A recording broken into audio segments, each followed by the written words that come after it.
Okay, let's do a few more exercises. Okay, now try to journalize this. Okay, besides identifying the category, try to find paper and identify the account debits and credits for A, B, C, D, E situations. How would you journalize the entries? Okay, including the dollar amount. Be careful whether it's the original dollar amount or is it only a portion of it. So it says that we want to journalize entry for January 31st.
Okay, for the first three entries here, we have depreciation, $500, prepaid rent that expired, $600, interest expense accrued.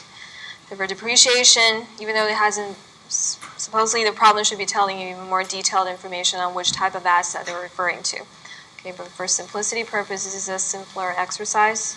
You just have to list depreciation expense and accumulated depreciation.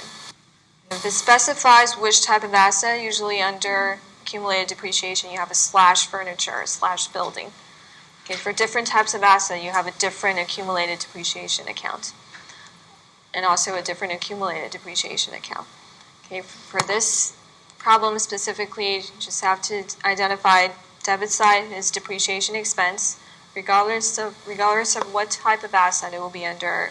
When we depreciate it, it will be debited by depreciation expense, credited by accumulated depreciation.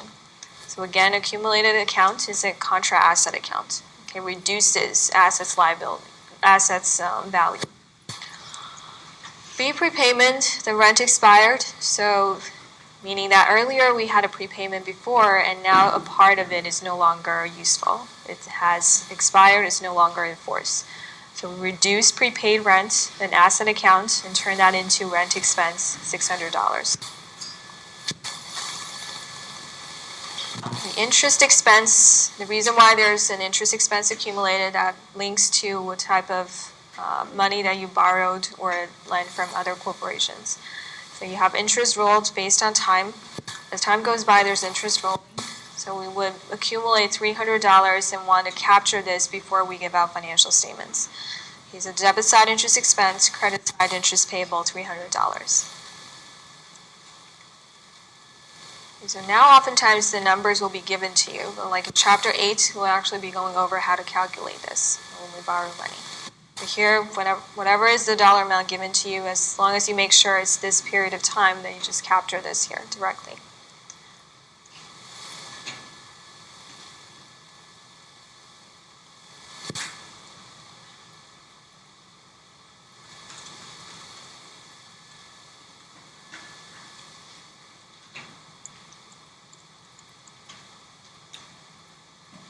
Okay, we have two more. Employee salaries owed for Monday through Thursday. And this is a five-day work week, but we're only capturing Monday, Tuesday, Wednesday, Thursday. So meaning that we're not actually recording payable liability for an entire $13,000, but we break that down to a daily basis and you time it by 4 days. Okay, every single day the work worth $2,600. And you have Monday, Tuesday, Wednesday, Thursday, that times 4 days. So salary payable altogether will be $10,400 instead of 5 days, $13,000. Okay, so if it was only for Monday and Tuesday, then that would be $5,200, $2,600 times 2. But here, we're recording it simply if the end of the month falls on a Thursday, then we'll record 4 days. If it falls on a Wednesday, then we'll record 3 days.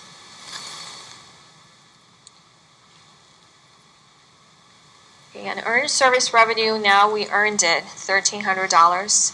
Earlier we collected money from customer already, and now we provided part of the service that worth $1,300. So liability and earned service revenue will be reduced, and we increase service revenue. That'll be the last one.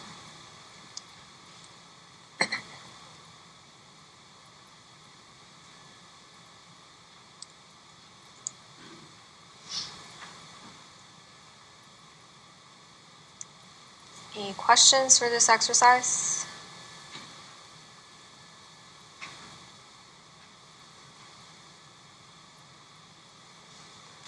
Now after these journal entries, these adjusting entries has been made, at the end we want to get to an adjusted trial balance.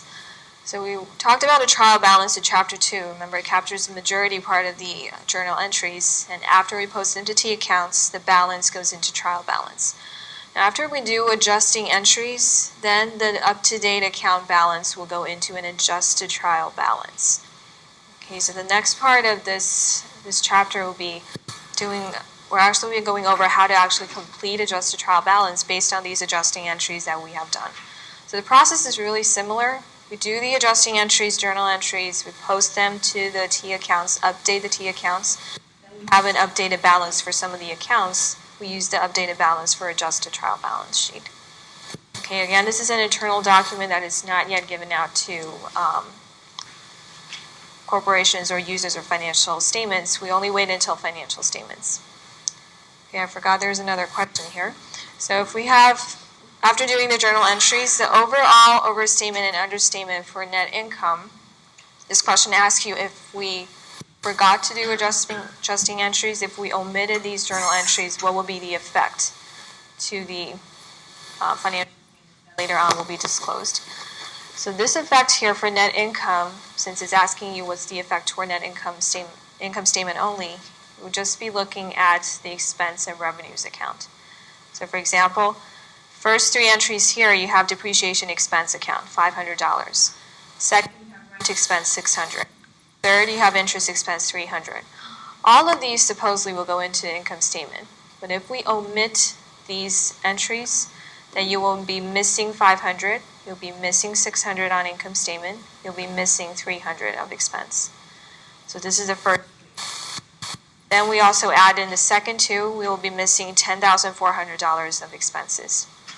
And for revenue account, we'll be missing $1,300 if we did not journalize all these adjusted entries. Okay, so the overall effect, you'll be adding up all the expenses, rent expense, insurance expense, salary expenses, and also the prepayment. Now, revenue part, we have $1,300. So altogether, expenses effect, if we didn't journalize these entries, the expenses listed on income statement will be too less. We still have $11,800 that we missed it if we didn't journalize these adjusting entries. For revenue, we'll be also missing $1,300.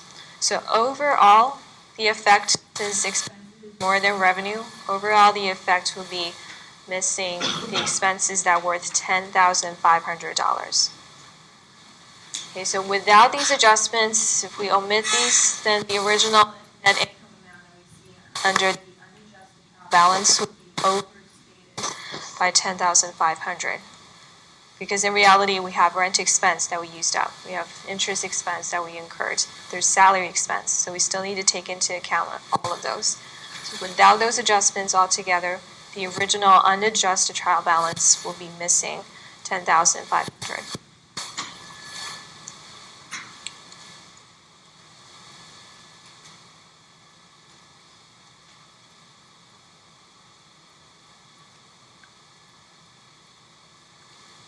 Okay, this question is only asking about income statement effect, net income effects. If it were, it's asking you about assets effects, liability effects.